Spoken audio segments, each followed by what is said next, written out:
They're the removalists holding furniture hostage. Families have paid tens of thousands of dollars, yet they have no idea where their belongings are until we track down the storage graveyard. I don't know how they sleep at night. I really don't know. Moving's stressful at the best of times, but try doing it with Ram Transport. Do you see how it looks? It looks a little bit dodgy. They're just cowboys. Can you put me on the driver? He's listening, yep. No. Bud. Anjali. Get out of it. Has been nothing less than a horror story. Yeah. We believe him to be the owner. This removalist has made a quick exit, owing thousands of dollars and holding furniture hostage. I can't imagine the heartbreak that these people are facing. The company's even outsmarted the system. Well, ASIC says the director of Ram Transport lives here. No, man. I think you have some wrong address.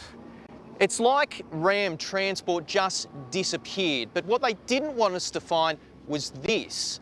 A storage graveyard 55 k's out of Sydney, which has container after container of personal belongings, which they promised to deliver. They're just scumbags as far as I'm concerned. Sharon and Edward are in Perth. Their things are in Sydney. 10, 13, 14,000 to Rams. After paying, Rams haven't delivered. It's been 9 weeks. All of a sudden the emails said to our beloved customers, we have gone bankrupt. At the same time, every trace of the company evaporated.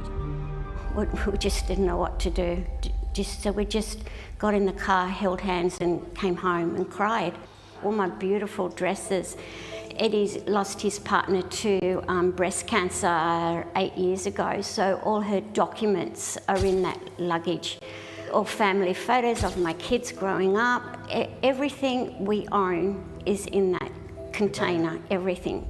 Ram Transport had operated with good reviews for a number of years, but in the past few months that all changed, and Sharon and Eddie wished they'd cut their losses early.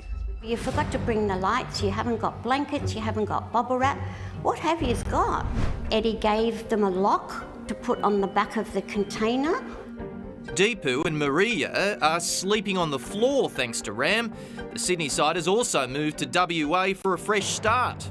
When my husband called them on 31st, which is Monday, they promised that our stuff is going to arrive on 2nd. We've received that notice that they've gone bankrupt the same day. We now know Ram packed up the couple's things and took them to this storage lot at Vineyard in Sydney's west, and that's where they've stayed for 9 weeks. Liars. Yeah, terrible people. I mean, absolutely terrible.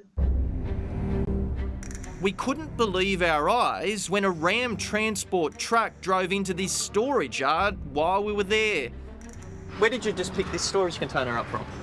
This is from in the Sydney city. And where is it meant to go? That I didn't know. This driver's been instructed to leave the container here. Despite having keys to the yard and driving a Ram Transport truck, he was unaware of the drama. No, I seriously I didn't know. And either was his boss. We just deal with the team, just emails and bookings and all that. But that company's bankrupt, so how are you dealing with them? Sorry? The big boss then called and explained he's also owed money. Because we're going through a subby who give us the work. So we have So who's the subby? Who's the subcontractor? Javi Transport. And here's the twist. Javi Removals and Storage and Ram have both declared to ASIC their owners live here. But I'm not the director or anything about Ram Transport. I think you have some wrong name or wrong address. Javi Removals and Storage went live on some of the country's biggest referral services 2 weeks ago. It has a different owner, but some of the same staff. We're not suggesting Javi has done anything wrong, but there are questions about its relationship. In its dying days, Ram Transport's official address changed to this lot in Melbourne. Witnesses say once a current affair made inquiries, workers showed up to take all valuables, including forklifts. Unfortunately, unlike other professions, plumbing, teaching, even to be a motor vehicle trader, there's no particular qualification, certification or licence you need to hold to be able to call yourself a removalist. Simone Hill from the Australian Furniture Removers Association says it's another example why the industry needs regulation. So we see lots of these shonky dealers. They've got a ute, they've got a small truck, they've got a couple of strong mates, and they're holding themselves out as being removalists. Ask questions. How long have they been in business? Do they have the backing of a national body? This is as close as I'm allowed to get to sit here and watch the new removalists unpack the storage container.